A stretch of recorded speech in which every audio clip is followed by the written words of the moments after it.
Bonjour, Bonjour, enchanté. Benjamin Serre, vous êtes responsable des offres cyberdéfense au sein d'Orange Cyberdéfense, présent au sein du forum InCyber. Alors on a un enjeu ensemble aujourd'hui de parcourir le défi qu'ont les petites et moyennes organisations autour des enjeux de cybersécurité. Comment vous observez ce marché des entreprises petites et moyennes aujourd'hui face à ces défis que sont la cybersécurité? Un gros challenge, un challenge de prise de conscience encore en 2024 que la cybercriminalité est présente. C'est vrai que ça fait une dizaine d'années en fait qu'elle touche ce segment de marché aussi fortement et plus particulièrement depuis 3 ans où on est dans un volume d'attaques qui est assez constant et plus les entreprises de taille on va dire du haut de marché se protègent et au plus finalement les groupes cybercriminels attaquent ce segment de marché. Donc il y a une prise de conscience qu'il y a également des solutions qui existent. Et se repérer parmi tout l'écosystème. Là, on voit bien au niveau du FIC les nombreux stands. C'est pas facile pour une PME de s'y retrouver sur ce qui est important pour elle, de ce qui serait, on va dire, nice to have ou à déployer optionnellement ou face à des attaques qui ne les concernent pas forcément d'ailleurs. Alors plus les organisations sont petites, plus elles sont aussi vulnérables, parce qu'en Oui. fait peut-être moins éduquées, moins sensibles. On est à la frontière du grand public aussi. Oui. Quels sont les principaux phénomènes qu'on peut observer autour de cette vulnérabilité et les risques? Pour moi, en fait, sur le enfin, segment PME, entreprise, équivalent collectivité, les petites communes, les assos, etc., on est toujours sur deux grandes attaques qu'on a l'habitude de très fréquemment observer. On a le ransomware qui est largement le plus connu, mais qui n'est pas le plus fréquent et qui, lui, peut mettre complètement en péril l'organisation. Et on ne manque pas de faits dans l'actualité là-dessus. Mais on a également toutes les attaques autour d'Office 365. Depuis le Covid, il y a eu une forte adoption de Microsoft Office 365 qui permet le télétravail, qui permet un travail plus agile. Et les attaquants sont très présents sur ce segment-là. Et les attaques sont beaucoup plus fréquentes, plus silencieuses, mais fortement monétisées. Et il est rare de trouver des organisations qui n'ont pas déjà eu des comptes qui ont été pris de contrôle par un groupe cybercriminel, etc. Donc c'est les deux attaques les plus fréquentes. Puis après, il y a une fraction de cette population d'entreprises, de PME, de TI qui, eux, travaillent pour des secteurs qui sont plus sensibles et qui, elles, font face à des attaques plus ciblées. Là, les attaquants cherchent spécialement à entrer, parce que c'est un peu le talon d'Achille des grands donneurs d'ordre. Et donc, elles doivent aller plus loin en matière de alors, cyberdéfense. petite organisation, mais très vulnérable. Et on le voit, il y a quand même un enjeu réglementaire autour de NIS2 sur les grandes entreprises qui vont aussi impacter l'écosystème, donc dans lequel on a des PME. Oui. Et aujourd'hui, enfin, on en parle depuis longtemps. On pourrait se considérer que les dirigeants sont quand même sensibilisés à cette vulnérabilité, à ces risques. Ah, je ne suis pas sûr. Je pense que les dirigeants, ils vivent dans leur métier, dans leur business. La sécurité, c'est quelque chose qui reste aujourd'hui, qui apparaît dans leur quotidien par l'actualité. Mais il n'y a pas toujours la prise de conscience. C'est vrai que Nice 2, ça va apporter quelque chose. Mais il y a encore d'autres chantiers à avoir. Il manque quand même une réglementation ou en tout cas un référentiel de protection très adapté à ce segment de marché qui fasse référence. Nice 2, ça cible quand même les structures les plus sensibles qui sont de plus en plus nombreuses. Pour le coup, dans Nice 1, on visait on va dire en centaines d'entreprises. Là, on va parler en milliers d'entreprises. Donc, plus de structures seront concernées.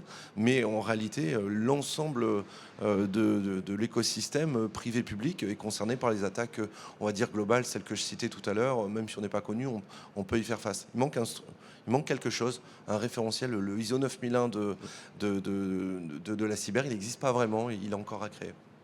Alors, je ne sais pas si vous avez quelques informations, mais est-ce qu'il y a beaucoup d'entreprises qui sont attaquées, qui arrivent à se relever, qui s'en sortent aujourd'hui? Enfin, heureusement, je pense que la plupart du temps, c'est ça. La clé, c'est la sauvegarde. Celles qui sont le plus en difficulté, c'est quand les sauvegardes ont été atteintes.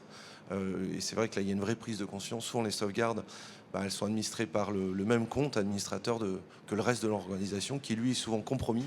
Lorsqu'on n'a pas fait la différence entre les deux comptes, les sauvegardes sont détruites. Là, c'est vraiment compliqué.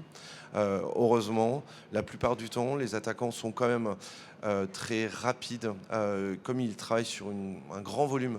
Donc parfois, ils passent à côté d'opportunités. Heureusement, ils ne vont pas toujours au bout et la plupart s'en relèvent. Mais on ne va pas citer, il y a un certain nombre d'exemples où Beaucoup, avec des coûts voilà. souvent considérables. Mais alors, effectivement, c'est une automatisation et puis alors, les outils de plus en plus sophistiqués pour attaquer en masse le plus grand nombre de personnes possible. Alors, on est au sein d'InCyber.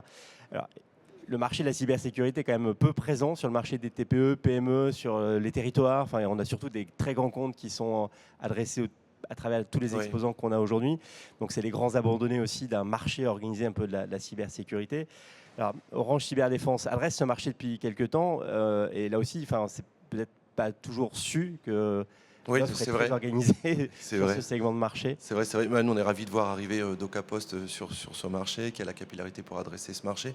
Nous, on a été un peu précurseurs sur ce marché. Tout simplement, on a la chance d'être adossé au groupe Orange, qui, lui, adresse l'ensemble des segments de marché, du grand public jusqu'au grand compte, avec des structures adaptées à chaque population. Donc, les premières offres d'Orange Cyberdéfense, on les trouve en boutique pour le pro, pour la toute petite TPE qui va trouver, au même titre qu'elle va trouver son accès Internet ou ses lignes mobiles, une solution de surveillance de ces machines avec une capacité justement à éviter les crises. On ne peut pas bloquer toutes les attaques, mais en tout cas, on peut réagir suffisamment vite pour éviter la crise. C'est ça qu'on trouve dans la boutique, d'ores et déjà. Et puis, on a d'autres organisations qui permettent de toucher l'ensemble du segment de marché avec des offres qui sont adaptées à chaque segment. On a vraiment adapté nos offres de surveillance principalement aujourd'hui à chaque segment et les attaques qui les concernent pour éviter d'être dans quelque chose de trop gros, trop peu accessible, pas assez pragmatique pour des structures qui cherchent un maximum d'efficacité. Alors, je pense que le dirigeant de la TPE, PME n'est peut-être pas assez sensibilisé au fait que oui, chez Orange et le réseau Orange, il y a des solutions parce qu'on s'attend peut-être à avoir plus d'experts informatiques pour nous conseiller là-dessus. Comment aujourd'hui, vous avez une approche qui couvre l'exhaustivité de ces risques pour ces TPE, PME? Oui, tout à fait. Donc, on a une première offre pour le 1 à 10 salariés qui s'appelle Cyberprotection, qui permet de protéger l'ensemble de ces postes de travail et de les surveiller. Et puis, à partir d'une dizaine de salariés, on bascule dans l'offre qui s'appelle MicroSOC, sur lequel aujourd'hui on surveille pas loin de 2 millions de machines. Alors, un SOC, c'est quoi pour ceux qui ne connaissent pas? C'est un centre de surveillance qui, couplé à des outils qu'on déploie sur les postes de travail ou les mobiles ou dans les réseaux, va suivre les alertes qui sont générées par les outils de protection et il va traiter ces outils qu'on trouve dans les très grandes entreprises qui sont... On a décliné sur vraiment le bas de marché à des tarifs très abordables. Le pro, pour 10 € par mois, il peut surveiller ses machines. C'est ce qu'on trouve en boutique. C'est le prix d'entrée. Et une entreprise, on va dire, d'une centaine de salariés pour 30-40 € par an et par machine va pouvoir avoir à la fois les outils de protection, mais aussi la surveillance continue H24 par des analystes en cyberdéfense qui vont regarder ces alertes et qui vont aussi proactivement réaliser des opérations de recherche de compromission.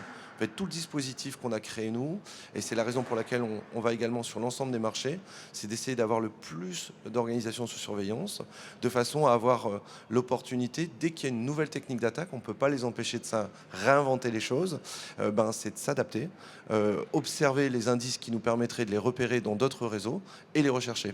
Et donc c'est une sorte, c'est un peu comme le Waze, plus de gens sont dans le système, plus finalement ça enrichit le système, puis on est comme ça capable de dire que ce matin, pour aller au FIC, il n'y avait pas trop de bouchons.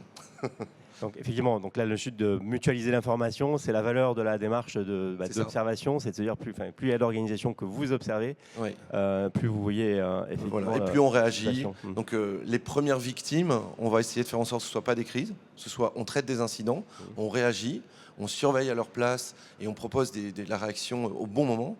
Et puis, ces premières victimes, elles vont permettre de mieux comprendre la nouvelle technique d'attaque, améliorer le système, rechercher si, dans le parc, dans les 2 millions de machines là actuellement, on n'a pas déjà des indices de compromission, ils ne seraient pas déjà compromis, les postes, mais non exploités encore.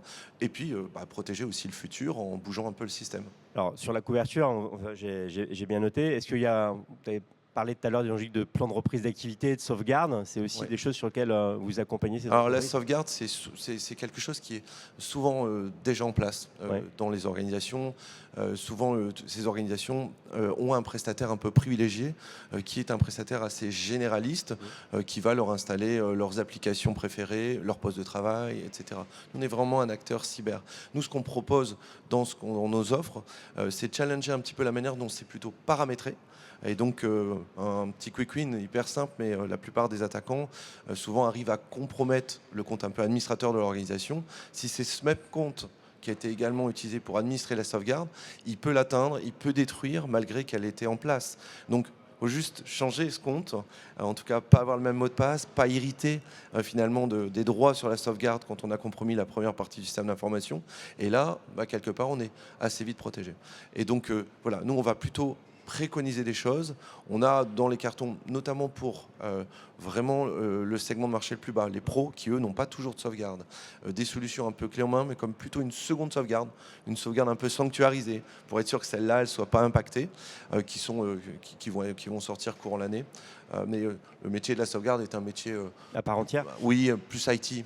Ouais. Donc là, on est bien.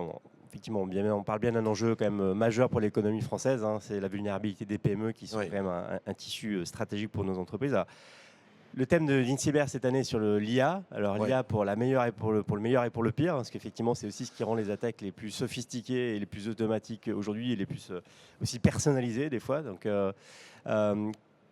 comment vous percevez cet enjeu de l'IA au niveau de cyberdéfense? Je pense que vous l'avez bien introduit. Je pense que on se doute bien, même si on l'a pas encore trop vu, c'est ce qui va arriver. Il ne faut pas être un grand chercheur pour se dire que les groupes cybercriminels vont profiter de ces technologies pour mieux parler dans la langue, capitaliser sur, avoir plus d'informations pour faire un meilleur phishing en fait quelque part, peut-être automatiser encore un peu plus. Et nous, de notre côté, c'est pareil en fait. Alors nous, on a déjà beaucoup automatisé. Quand on a 2 millions de machines sur surveillance, on automatise beaucoup parce qu'on a quand même beaucoup d'effets qui se multiplient. Et une fois qu'on a défini la bonne posture, il suffit de répondre toujours de la même façon. Et donc ça, on l'a déjà intégré. Avec l'IA, on va aller encore plus loin, notamment dans la manière d'interagir avec les clients, où on va pouvoir préformater un ensemble de messages selon les différentes postures. Donc finalement, un analyste chez nous qui surveille un ensemble de clients va pouvoir en surveiller plus et avoir moins de travail d'investigation, puisque l'IA va permettre tout de suite de capitaliser, d'aller chercher chaque information à l'endroit où elle est, comme à chaque fois, et faire cette restitution auprès de l'analyste qui, lui, va prendre sa décision. Donc, en quelque sorte, ça va augmenter la complexité des attaques, ça va nous aider à automatiser la défense. Quelque part, c'est finalement, on renforce un petit peu les armées, mais le conflit reste là. Après, je pense que sur la sphère plutôt grand public, là, par contre, c'est plus inquiétant parce que... Alors, on a quand même un événement récent sur les fichiers de France Travail, qui Voilà, sont des éléments de personnalisation évidents. Oui. Donc ça, c'est bien ce type de risque qu'on risque aujourd'hui de... C'est ça, et c'est très présent depuis de 18 mois. La cybercriminalité dans le monde plutôt du grand public, c'était un peu en dehors de nos frontières historiquement, et aujourd'hui, c'est partout. Le salarié, c'est bien lui qui est dans l'entreprise aujourd'hui. C'est lui qui est visé. Et donc le pro d'ailleurs est à la frontière de ces deux mondes. Il est concerné à la fois par la famille par la famille et puis par ce qui arrive côté entreprise. Les ransomware, vous savez, ils ne touchent pas du tout le grand public. Ils sont vraiment sectorisés sur, et aujourd'hui, beaucoup le bas de marché. On n'entend plus beaucoup d'attaques ransomware sur des grands comptes. La plupart sont protégés maintenant, donc ils sont là-dessus. Par contre, c'est pas les mêmes typologies d'attaquants sur le grand public, et le segment pro TPE est un peu concerné par les deux, parce que quand on crée, on commence un peu à la maison, on a encore des outils un peu grand public, et on est concerné par ça. Et donc là par contre, l'IA, c'est encore une fois beaucoup de phishing, smishing, etc. Va beaucoup aider des attaquants qui sont souvent pas très structurés, mais nombreux à essayer de créer des arnaques. Quel message vous voulez passer à nos auditeurs pour conclure cet entretien ? Corange Cyberdéfense, c'est pas assez connu. On a commencé comme ça, est présent, et déjà depuis quelques années maintenant, sur l'ensemble des segments de marché. Cette année, on continue à se développer, et notamment sur les pros et des petites choses qui vont arriver encore un petit peu avant l'été. Et que c'est une réalité. Donc on est ravis du coup que l'ensemble du marché cyber là, se centre sur la TPE, qui est un peu On voit qu'il y a l'oublié. quand même besoin de gros acteurs pour adresser de manière Il y a des gros efficace, et il y a besoin des petits aussi. petits. Et le marché est immense. Je pense qu'il y a de la place absolument pour tout le monde. Et en tout cas, il ne faut pas hésiter à échanger avec les Avec vos personnels conseillers d'Orange Orange, qui sont déjà au contact de toutes les entreprises, parce que les solutions existent et elles sont abouties, et on est capable de surveiller maintenant aujourd'hui l'ensemble du marché. Et derrière ces interlocuteurs Orange, il y a des experts référents mondiaux. Il y a la filiale sont, en voilà, cyberdéfense qui opère. Merci Benjamin. Merci beaucoup Au revoir. pour cette matinale. Merci.